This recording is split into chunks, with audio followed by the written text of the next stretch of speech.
आदरणीय गौतम जी, जो धर्म के बारे में और वेद पुराणों के बारे में बहुत गहरा अध्ययन रखते हैं, अद्वितीय विद्वान हैं, और हम इस अंचल में ऐसा मानते हैं कि ये एक धरोहर है, एक निधि है हमारी। और आज संयोग से आपसे हमारी मुलाकात हो रही है। मैं आपसे जानना चाहता हूं आदरणीय कि कलयुग में व्यक्ति बहुत परेशान है। भगवान की आराधना के माध्यम से वो अपनी समस्या का निदान चाहता है, तो एक सामान्य व्यक्ति को किस तरह से ईश्वर की आराधना करना चाहिए जिससे उसको सुख शांति बनी रहे और समस्याओं का उसके निदान।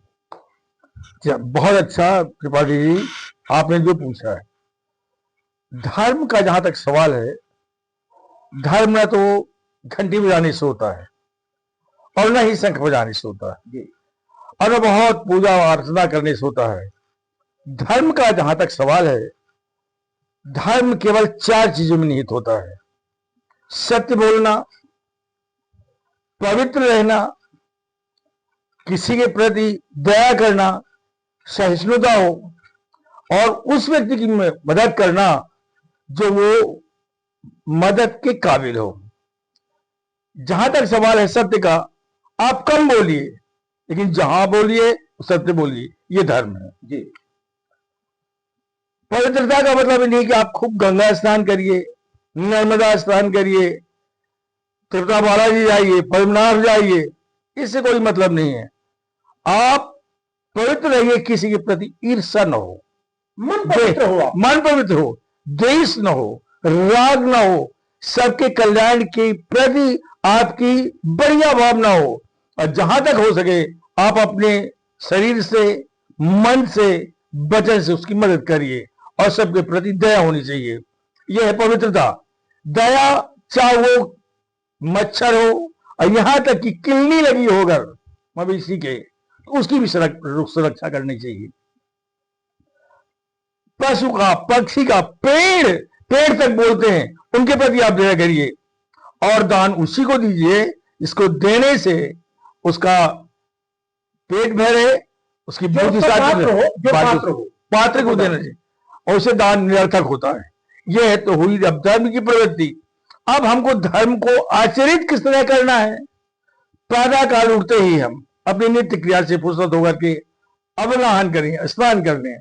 स्नान करने के बाद सबसे पहले सूर्य को हम प्रणाम करें, फिर अपने सियानों का प्रणाम करें, अपने माँ का, पिता का, माँ पिता नहीं है, ज्येष्ठ हैं, जिस बड़े भाई है, उनको प्रणाम करें, और प्रणाम करने के बाद सूर्य को प्रणाम करें और सूर्य का परिक्रमा करें।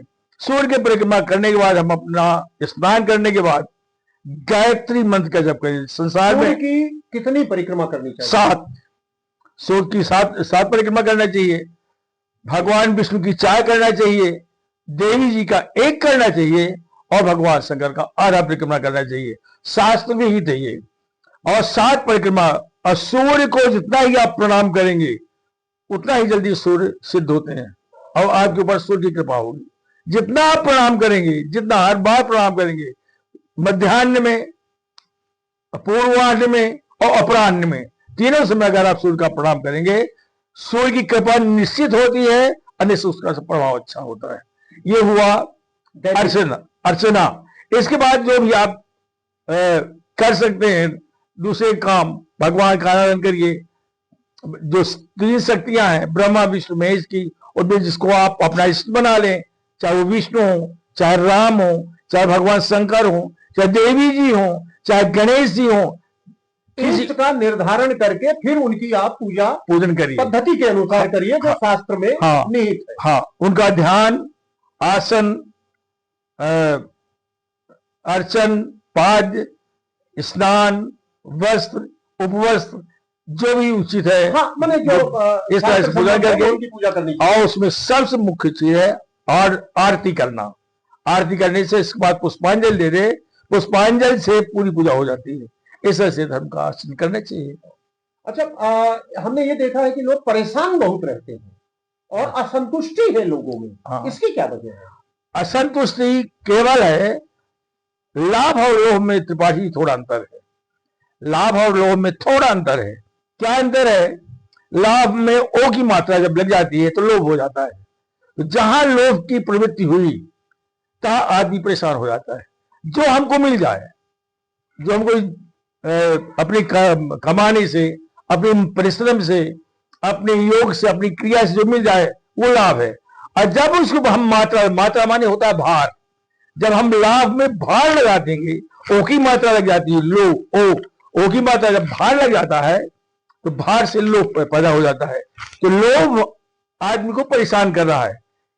हम कहते हैं वर्तमान समय कलयुग है, आदमी को लोभी होना चाहिए, लेकिन अपनी मन की शांति अगर वो करना है, चाहता है, जो दिन रात आदमी क्लेशों से जूझ रहा है, कोई बीमारी से, कोई झगड़े से, कोई मुकदमे से, कोई आपसी विवाद से, कोई पति पत्नी से, पुत्र और पिता से, इसके लिए केवल एक ही तरीका है कि आप कहीं भी अगर आपको शांति मिलेगी, सब छोड़ करके, तो भगवान का सानिध्य और भगवान की शरणागत होने से आदमी के सब कसूर त्वरित हो जाता है।